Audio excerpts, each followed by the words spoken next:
When we had the school closure in the middle of March and said, okay, everybody go home, we're going to do what we can, we'll see you in a couple weeks, right? That was the initial setting.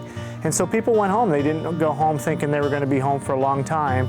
And so not just students, but staff left, literally left a lot of stuff at school, left their thoughts at school, went home. And then, okay, now we need to do school.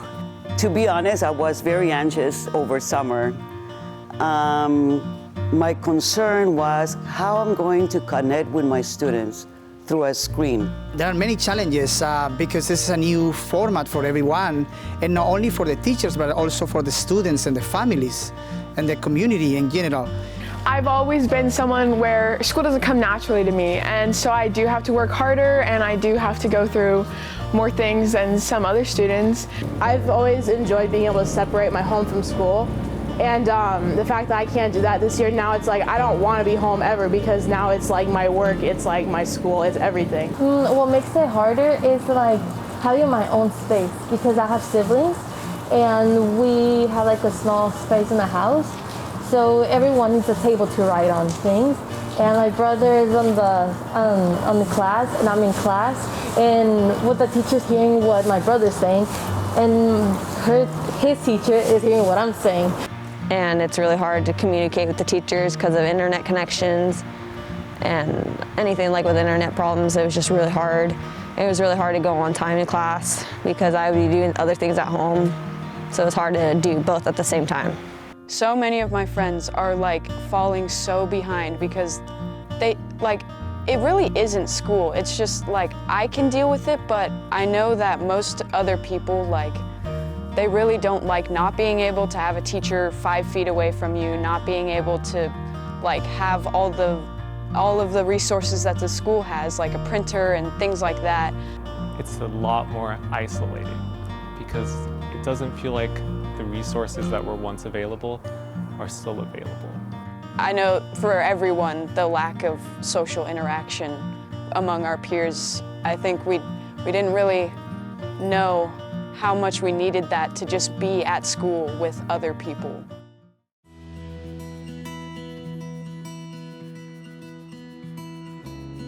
I've been around people in sports my whole life, and that's definitely a bit of a struggle. But I've learned that I can get through it because this year has been crazy. If I can get through this year, then I should be perfectly fine. In this case right now, we're adapting and we're learning how to survive and how to build better friendships and how to teach ourselves in school. And it's really interesting, and it's definitely made me kind of mature in a way.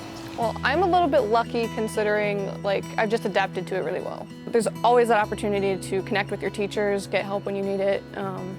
And I mean, they're great. They have such open personalities, they're not just closed off all the time. So that makes it a whole lot easier.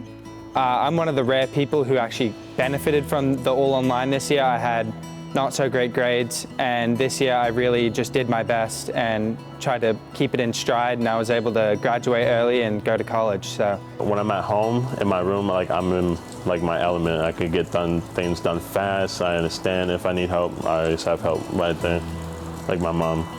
And teachers, I asked a lot of my teachers for help this year. I really appreciate what the teachers are doing. I feel like a really empathetic person. I feel really bad seeing all the teachers all they want to do is be with us kids. That is their whole job. And I feel bad that they can't be with us anymore, and we don't turn on our cameras and we don't interact with them as much.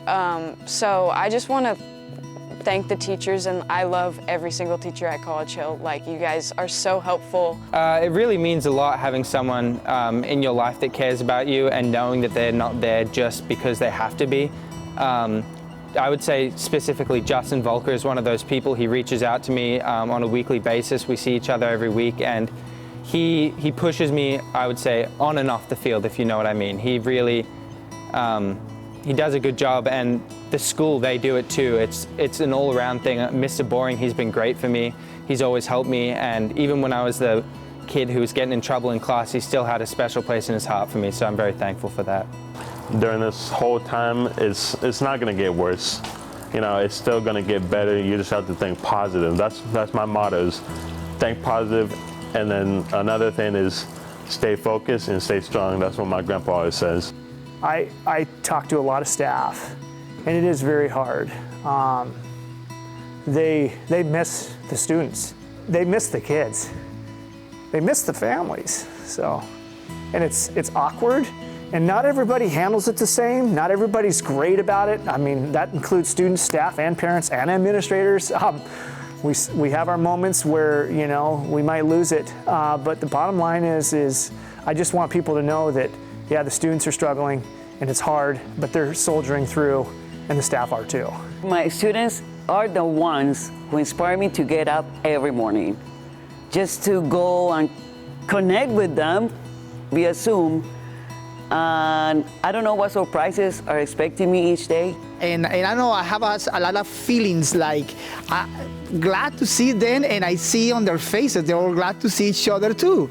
So it's so wonderful that we still have some sort of communication, some sort of connection, and that we are together in this. The feelings is different in every single group because my students make it different, and they make it interesting for me.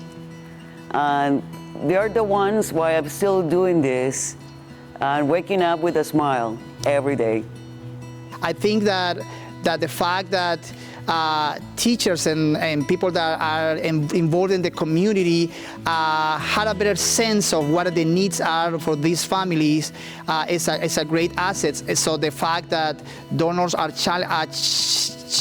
channeling this to the foundation is a great opportunity to be distributed in a more fair way for the families that need it.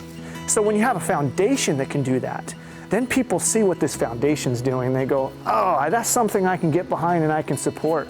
We're lucky. We're really lucky in Corvallis to have that. I think what the foundation does is amazing.